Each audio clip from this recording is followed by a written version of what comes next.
한 율법학자가 일어나 예수를 시험하려고 물었습니다. 선생님, 제가 무엇을 해야 영생을 얻을 수 있습니까? 예수께서 말씀하셨습니다. 율법에 무엇이라 기록되어 있느냐? 너는 그것을 어떻게 읽고 있느냐? 율법학자가 대답했습니다.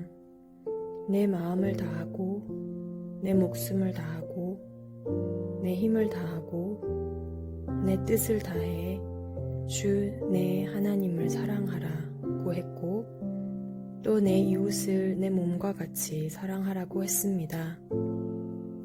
예수께서 대답하셨습니다. 너의 대답이 옳다. 그대로 행하면 내가 살 것이다.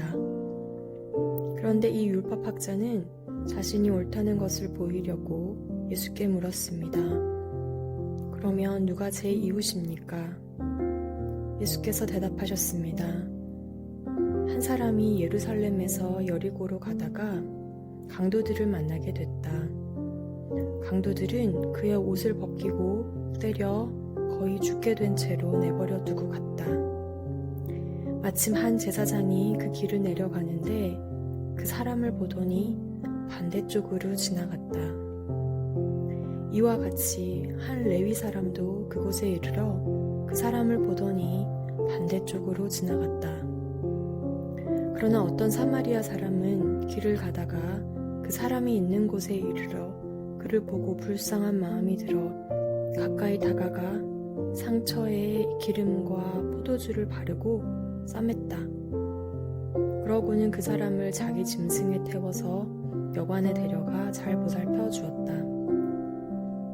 이튿날 사마리아 사람은 여관 주인에게 이 데나리온을 주며 저 사람을 잘 돌봐주시오.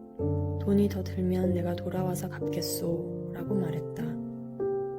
너는 이 세 사람 중 누가 강도 만난 사람의 이웃이라고 생각하느냐? 율법학자가 대답했습니다. 자비를 베푼 사람입니다. 예수께서 그에게 말씀하셨습니다. 너도 가서 이와 같이 하라. 예수께서 제자들과 함께 길을 가다가 한 마을에 이르시니 마르다라는 여인이 예수를 집으로 모셨습니다. 마르다에게는 마리아라는 동생이 있었습니다. 그 동생은 주의 발 앞에 앉아 예수께서 하시는 말씀을 듣고 있었습니다. 그러나 마르다는 여러 가지 접대하는 일로 정신이 없었습니다. 그래서 마르다가 예수께 다가와 말했습니다. 주여, 제 동생이 저한테만 일을 떠맡겼는데 왜 신경도 안 쓰십니까? 저를 좀 거들어 주라고 말씀해 주십시오. 주께서 대답하셨습니다. 마르다야, 마르다야, 너는 많은 일로 염려하며 정신이 없구나. 그러나 꼭 필요한 것은 한 가지뿐이다. 마리아는 좋은 것을 선택했으니 결코 빼앗기지 않을 것이다.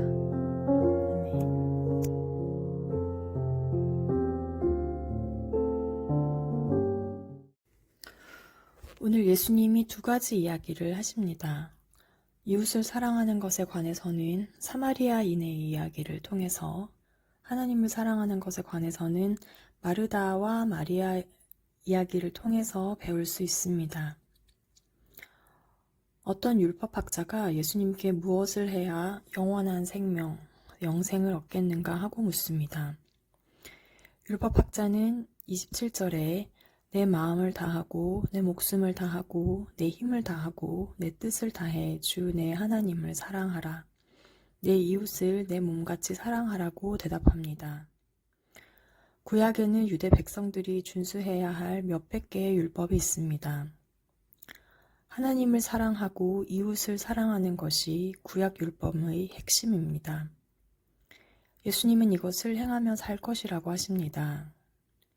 그러자 율법학자는 그럼 누가 저의 이웃인지 묻습니다. 예수님은 이에 강도를 만나 어려움에 처한 사람의 이야기를 들려주십니다.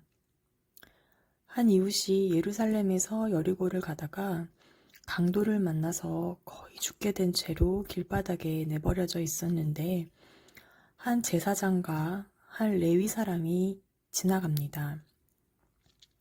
당시 레위 사람은 성전 안에서 봉사하고 성막과 관련한 제반 업무를 하는 자들이고, 제사장은 유대인들을 대표해 하나님께 제사를 드리고 신앙을 지도하는 자들이었습니다.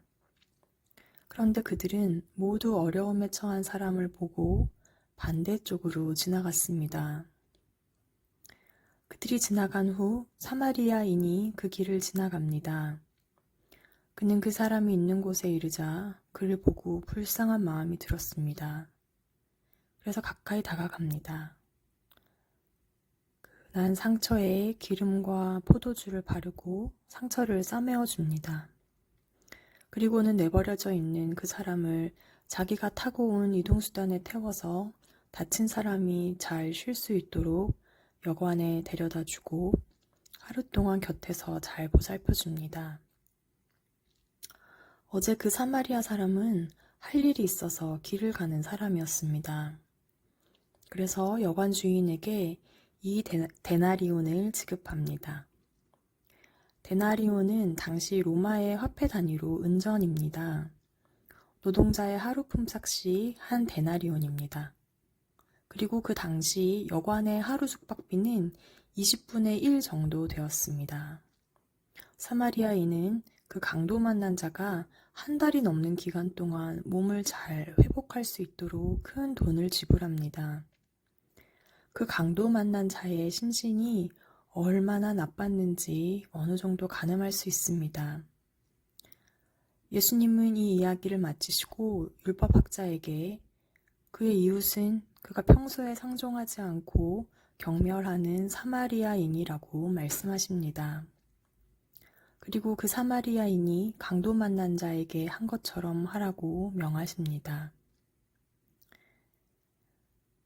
마르다, 마리아, 나사로는 남매관계인데 오늘 예수님이 이 형제 자매의 집을 친히 방문하십니다. 마르다는 집주인이라는 이름에 걸맞게 예수님을 영접하는 일이 바빠서 정작 예수님께는 마음을 온전히 쏟을 수가 없었습니다. 그러나 마리아는 주님의 발 앞에 앉아서 예수님이 하시는 말씀을 들을 뿐이었습니다. 그러자 마르다는 혼자 남겨져 일하고 있으니 마리아가 마르다를 좀 거들어 주라고 말씀해달라고 예수님께 요청합니다. 그러자 예수님은 이렇게 대답하십니다. 마르다야, 마르다야, 너는 많은 일로 염려하며 정신이 없구나. 그러나 꼭 필요한 것은 한 가지뿐이다. 마리아는 좋은 것을 선택했으니 결코 빼앗기지 않을 것이다. 예수님 시대의 여성들은 아버지 또는 남편의 소유 정도로만 여겨졌기 때문에 교육을 받을 수가 없었습니다. 대부분의 여성들은 마르다처럼 이렇게 주방에서 일을 하거나 자녀를 양육하는 일을 했습니다. 그러나 오늘 예수님은 마리아가 예수님 말씀을 맨 앞자리에서 열심으로 듣고 교육받고 제자가 되는 것을 허락하십니다. 마르다는 마리아가 이렇게 예수님께 열심으로 교육받는 모습을 보자 그제서야 예수님께 다가갑니다. 마르다도 수고했습니다. 이 말씀을 들으며 마르다와 같았구나 생각하시는 친구들이 있다면 깊은 격려를 해드리고 싶습니다. 할 수 있는 최선으로 예수님을 영접하고 섬기는 일에 힘쓰셨기에 다른 사람들이 덜 수고하고 예수님의 말씀을 들을 수 있었습니다. 다만 오늘 마르다처럼 스스로 선택한 일을 타인과 다른 세대에 전가하는 일은 금해야 합니다. 예수님은 마리아는 좋은 것을 선택했다고 말씀하십니다. 하나님 말씀 청종하는 좋은 것을 선택한 자는 강도 만난 자의 이웃이 되고 또 마르다의 필요를 채워주기도 할 것입니다. 진실한 하나님의 말씀은 이웃을 선별하지 않고 복음이 필요한 누구에게나 어느 곳이라도 다가갑니다. 하나님을 사랑하는 친구 여러분, 예수님께서 마르다의 마음을 교정해 주신 것처럼 친구들의 수고와 근심이 오히려 하나님을 사랑하는 것을 가로막고 주님께 집중할 수 없는 환경을 만든다면 가장 좋은 것 한 가지를 선택하시기를 축복합니다. 사랑하기 때문에 주님 곁에 머무르고, 사랑하기 때문에 하나님의 소리에 귀를 기울이고, 사랑하기 때문에 그 사랑의 목소리가 사랑하는 영혼들을 우리 친구들도 사랑할 수 있습니다. 마음만 앞서 애쓰는 사람은 지친 몸과 상처만을 남기기도 합니다. 나를 통한 예수님의 십자가 사랑이 사랑을 가능케 합니다. 예수님 발 앞에 앉아 예수께서 하시는 말씀을 청종하시고 하나님과 사람들에게 사랑으로 반응하는 귀한 친구들이 되시기를 축원합니다. 기도하시겠습니다. 하나님, 우리 친구들이 하나님의 깊이 사랑하는 자 되게 해주시옵소서. 위대한 믿음은 언제나 말씀을 듣는 것에서부터 시작됨을 기억하며 말씀 앞으로 나아가기에 힘쓰는 우리 친구들이 되게 해주시옵소서. 많은 염려와 일들로 구원의 기쁨을 빼앗기지 않는 자들 되게 하시고 말씀 안에 은혜와 거룩함과 사랑의 충만함으로 살아가는 자들 되게 하여 주시옵소서. 예수 그리스도의 이름으로 기도합니다.